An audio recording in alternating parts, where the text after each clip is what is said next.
وقت میرا مکمل ہو گیا، میں زیادہ پڑھ جاؤں گا، صرف 2 یا 3 منٹ کی گزارش۔ السلام علیکم یا ولد مظلوم۔ میں جب رونے پہ گیا، میں نے قدموں کی طرف ہاتھ رکھا، میں نے کہا مولا آپ مظلوم ہیں؟ بس ہے جی میں مظلوم ہوں۔ کیوں مظلوم ہے؟ میں دیکھتا رہا بطول کو تماچے میں زیادہ مسائل میں سے 2 یا 3 منٹ پڑھنے کے لیے میں دیکھتا رہا میرے سامنے بطول کو تماچے لگتے۔ میں نے کہا مولا کتنے لگے؟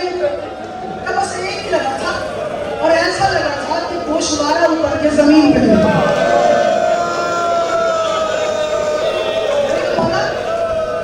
ایک تماچا لگا، آپ نے اپنے آپ کو مظلوم کہلوا دیا۔ پھر اپنے بیٹے حسین کو دیکھنا جس کی بیٹی کو کربلا سے لے کے شام تک یہ روحانیت ہے۔ بار ہاتھ تھی رہے یار اللہ کے حسین آپ کی غربت کے بڑے عالم۔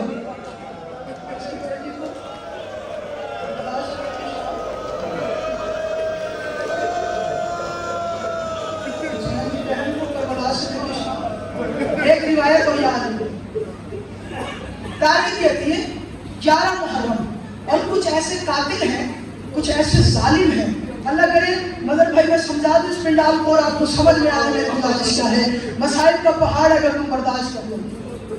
امام سجاد کچھ قاتلوں کے، کچھ ظالموں کے نام لے کے نماز میں لعنت کرتے تھے۔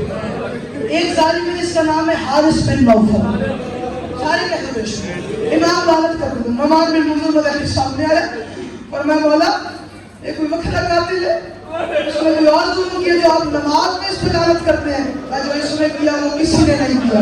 تمہارا ظلم کون سا کیا؟ کہ 11 محرم شکل نے اس کے لیے ڈیوٹی لگائی تھی، کربلا سے لے کے کوفہ، کوفے سے اسقلان، اسقلان سے لے کے موصل، موصل سے لے کے شام تک اکبر کی نماز سوئے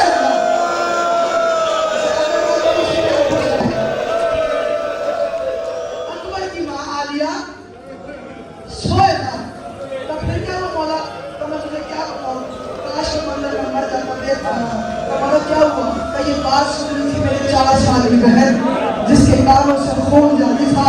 اللہ کرے کہ میں سمجھ میں آ جائے، آخری گزارش ہے ذات پاک کی ملاقات کی بات کو ضرور کرنا، کیا قبر کی رات ہو اور تمہیں یاد ہے حسین کی بہن کا ابیدہ تھا، اور میں بات کرنے کو سے معصومہ بیٹی کے پاس آئی، اللہ نے کہا ماں تجھے اکبر کا واسطہ تو نے سونا نہیں ہے، تجھے غازی کا واسطہ تو نے سونا نہیں ہے، تجھے امام حسین کا واسطہ جسے وعدہ وعدہ جو وعدہ کرے تو نے سونا نہیں ہے۔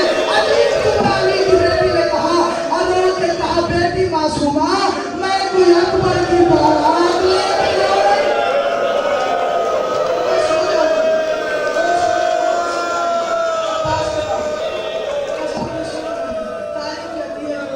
کوفے تک بی بی سوئی نہیں، السلام تک بی بی سوئی نہیں۔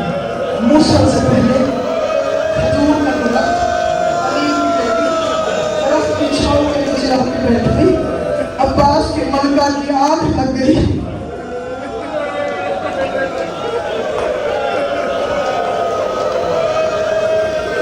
آخری نگالی مجلس، اللہ کرے سارے پنڈال تو میری گزارش سمجھنا اور میں پڑھ دوں۔ علی کی بیٹی کی آنکھ لگ گئی، ایک ملون نے مقبری کی، کہ حارث تجھے پتہ ہی نہیں ہے جس کے لیے تجھے معمول کیا گیا تھا وہ دیکھ زینب سو رہی ہے، اس نے پتہ نہیں کون سے کوئی سامان نکالا، اس نے سامان نکال کے گھوڑے پہ سوار ہوا، اگر تجھے ماتم